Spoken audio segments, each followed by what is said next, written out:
ముఖ్యమంత్రిగా నియమింపబడినటువంటి వ్యక్తి యొక్క పదవి కాలం ఎంత ఉంటుంది అంటే 5 ఇయర్స్ ఉంటుందండి. సో 5 సంవత్సరాలు. సో భారతదేశంలో ఎవరైనా కానీ ఎమ్మెల్యేగా ఎలక్ట్ అయితే వారు అంటే పార్టీ ఒప్పుకుంటే చీఫ్ మినిస్టర్ అవ్వచ్చు. వారి యొక్క టెన్యూర్ వచ్చేసి 5 ఇయర్స్ ఉంటుందండి.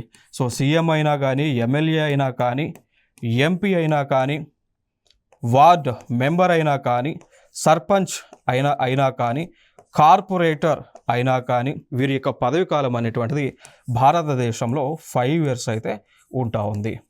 నెక్స్ట్ అంశం, మరి గవర్నర్ యొక్క పదవి కాలం ఎంత అండి?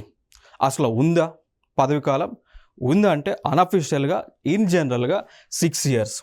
గవర్నర్ యొక్క పదవి కాలం ఇన్ జనరల్గా అంటే ఇది ఇట్స్ నాట్ అఫీషియల్ కాదు, భారత రాజ్యాంగంలో కూడా లేదు, బట్ జనరల్గా కన్వెన్షనల్గా 6 ఇయర్స్ ఉంటుంది. ఈ లోపు కావాలంటే ప్రెసిడెంట్ ఆఫ్ ఇండియా ఆ వ్యక్తిని గవర్నర్గా తొలగించవచ్చు.